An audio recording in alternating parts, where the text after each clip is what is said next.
Let's talk about a special label that banks and governments use, a kind of financial tripwire for the super rich and powerful. It's all designed to answer a really simple but really important question. At what point does a public official's wealth cross the line into, well, suspicious? We're going to follow the money and see how the system tries to stop corruption right at the very top. 100 million euros. Just look at that number for a second. That's not some tech company's valuation. According to investigative reporters, that's the estimated net worth of one former government minister from Azerbaijan.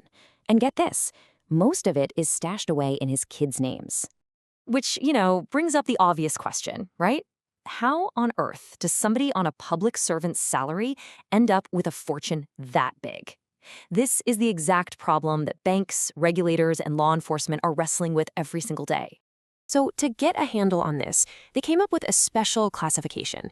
It's a label that basically acts as a giant flashing red flag in the financial system.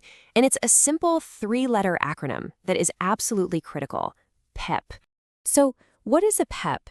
It stands for politically exposed person, and it means pretty much anyone with a major public role. Now, here's the really important part. Being a PEP isn't an accusation. It doesn't mean you've done anything wrong. It's all about risk assessment. The thinking is, because of their power and influence, these people are just at a higher risk for things like bribery and corruption. So their finances automatically get a much, much closer look. So who exactly are we talking about here? Well, think of the absolute top tier: presidents, prime ministers, senior politicians, and high-ranking judges and military generals. But it doesn't stop there. It also includes top executives at big state-owned companies. And, this is key, it also covers their relatives and close associates. Why? Because the system is smart enough to know that corrupt officials are rarely going to keep dirty money in an account with their own name on it. This net is cast wide on purpose, but it also deliberately leaves out lower-level folks to keep the focus right where the biggest risk is. Okay, to make things even clearer, the main global group that sets the rules for this stuff, the Financial Action Task Force, or FATF, they break the whole PEP idea down into 3 distinct categories. It all just depends on where that person has influence. First up, you've got your foreign PEPs. These are your presidents, ministers, and so on from other countries. Second, there are domestic PEPs. Same kind of powerful positions, but within your own country. And third, you have international organization PEPs. This category covers the senior leadership at huge global bodies like the UN, the World Bank, or the IMF. It's a really thorough system designed to keep an eye on power no matter where. All right, I know this can all sound a little bit abstract, all these acronyms and categories, so let's look at a few real-world examples that show exactly why this system is so important. This is where the theory smacks right into the pretty grim reality of global corruption. So our first case takes us to Malaysia, and to a man named Najib Razak. As the former prime minister, he was literally the most powerful person in the entire country for nearly a decade, running the show from 2009 to 2018. The amount of money involved here, it's almost impossible to get your head around it. We're talking about billions, with a B. Billions of dollars that were systematically drained from a state-owned development bank called 1MDB, a bank that was supposed to be funding projects to help the Malaysian people. And what happened here is like the classic playbook for this kind of thing. Investigators found Razak was the main guy getting the cash, using this tangled web of fake shell companies to hide the money. And that public money, it was used to snap up super high-end real estate and all sorts of other luxury goods. But in the end, the system worked. He got caught, and back in 2020, he was sentenced to 12 years behind bars. Okay, next up, we're heading to Nigeria. This is the case of Diani Alison Maduke, the country's former Minister of Petroleum Resources. Think about that role for a second. It gave her incredible control over one of the nation's most valuable resources, its oil. Now, while she was accused of funneling away billions, the amount of stuff that authorities have actually been able to track down and seize is just staggering on its own.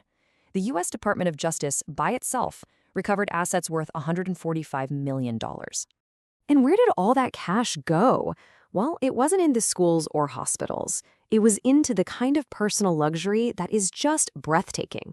Among the things they seized was a $50 million apartment in New York City and an $80 million super yacht. This is what corruption looks like when you can touch it. All right, our last example comes from China. and it involves a man named Lai Xiaomin. He was the chairman of a huge state-controlled financial firm, and his case is a really stark reminder of just how severe the consequences for these crimes can be.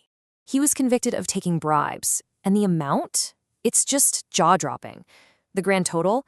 227 million US dollars. The ways he tried to hide all that money were, frankly, audacious. He allegedly funneled the bribe money into actual gold bars and a whole fleet of luxury cars. And in a move that feels like it's straight out of a movie, prosecutors said he even used his own mother's bank account to hide enormous piles of cash. For all of this, the court delivered the ultimate penalty. He was sentenced to death. So these stories are pretty shocking, right? But they really hammer home a critical point. This whole PEP classification, it isn't just some boring financial jargon. It is one of the single most important tools we have in the global fight against corruption. And when the system fails, the consequences are massive. Just look at this quote. It's from a report on ABLV Bank in Latvia. The U.S. Treasury's Financial Crimes Unit, FinCEN, discovered that the entire bank had basically become a laundromat for dirty money from PEPs in multiple countries. It's not just individuals who get corrupted, it's entire institutions. So here's the bottom line. That PEP tag is more than just paperwork. It's a global tripwire. It forces banks to hit the brakes and ask some really tough questions before they move money for the most powerful people on the planet. It's a defense mechanism designed to stop bribery and money laundering from literally draining entire national economies.